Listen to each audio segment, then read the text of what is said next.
কান্দালায় আপনি নাম শুনবেন মুফতি নুরুল ইসলাম রাশেদ কান্দেলভি। মুফতি তকি উসমানী সাহেব যখন ওনার কাছে গিয়েছেন, তখন ওনাকে দেখে বলেছেন যে এই জামানায় এত বড় আলিম এখনো জিন্দা আছে, এটা একটা বিস্ময়।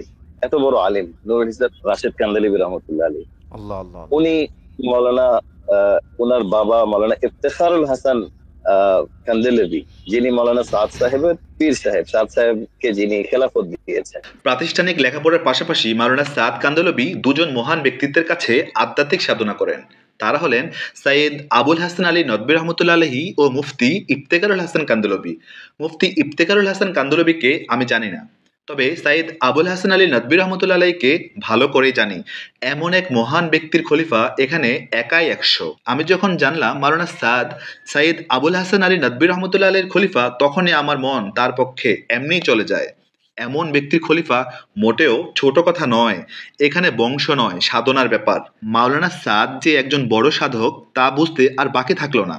সাধকেরা অন্যদের থেকে ভুল কম করে, তবে অনেক মানুষ ভুলের উপর দাঁড়িয়ে সাধকের কথা অনুভব করতে না পেরে ভুল ব্যাখ্যা করে।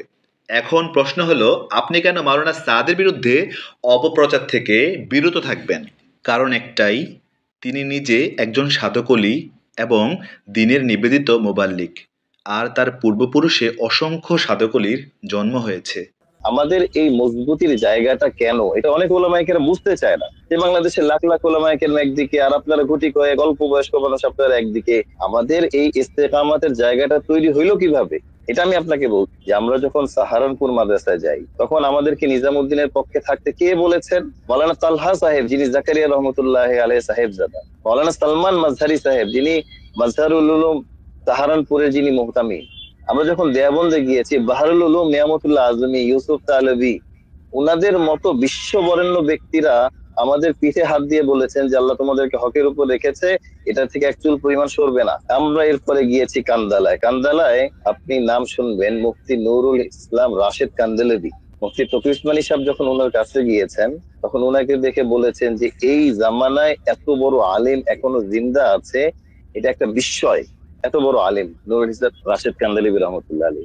আল্লাহ আল্লাহ। উনি মৌলানা ওনার বাবা মৌলানা ইফতেখারুল হাসান কান্দেলভি, যিনি মৌলানা সাদ সাহেবের পীর সাহেব, সাদ সাহেবকে যিনি খেলাফত দিয়েছেন।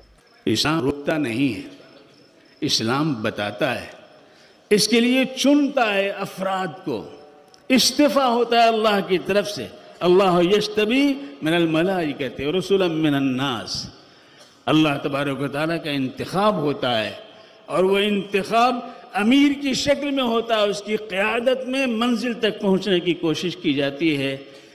तो मैंने अर्ज़ ये किया था कि अमीर के बग़ैर, हज़रत डॉक्टर आरिफी रहमतुल्लाह अलैह ने कहा कि पहला सबक तो ये मिला कि ज़िंदगी के कारवां में एक अमीर की ज़रूरत है। इससे इनका बग़ैर अमीर के कोई चीज़ नफ़ा नहीं दे सकती है, कोई मशवरा मुफीद नहीं हो सकता है, कोई शूरा कायम नहीं रह सकती है।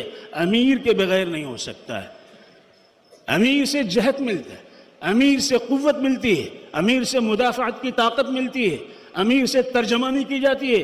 अमीर इंसानी ज़िंदगी को मंजिल हयात तक पहुँचाने के लिए दुआएं करता है, कोशिश करता है। लिहाजा वो कहते हैं कि इससे हमें ये सबक मिला कि ज़िंदगी के कारवां में एक अमीर की ज़रूरत। ফাজলে আমলের লেখক শাইখুল হাদিস মাওলানা জাকারিয়া রহমতুল্লাহ আলাইহির খলিফা, ইংল্যান্ডের বেরি মাদ্রাসার প্রতিষ্ঠাতা মুহতামিম, হাজার হাজার আলেমদের উস্তাদ ও পীর আল্লামা ইউসুফ মোতালা মাওলানা সাদের পক্ষে বিভিন্ন বক্তব্য দিচ্ছেন, তখন আমার টনক নড়ে ওঠে। অনেকে নিজের জানা পৃথিবীকে গোটা পৃথিবী মনে করেন। খতিব মাওলানা ওবায়দুল হক রহমতুল্লাহ আলাইহি একবার এক মাদ্রাসার উদ্বোধনী অনুষ্ঠানে বলেছিলেন, আমাদের দেশে কিছু মৌলবী আছেন যারা কুনুব্যাঙের মতো চৌকির নিচকে বিশাল আকাশ ভেবে ফতোয়াবাজি করেন। তোমরা এগুলো থেকে নিজেকে বাঁচিয়ে মনকে বড় করবে। আজ এ কথা খুব মনে পড়ছে।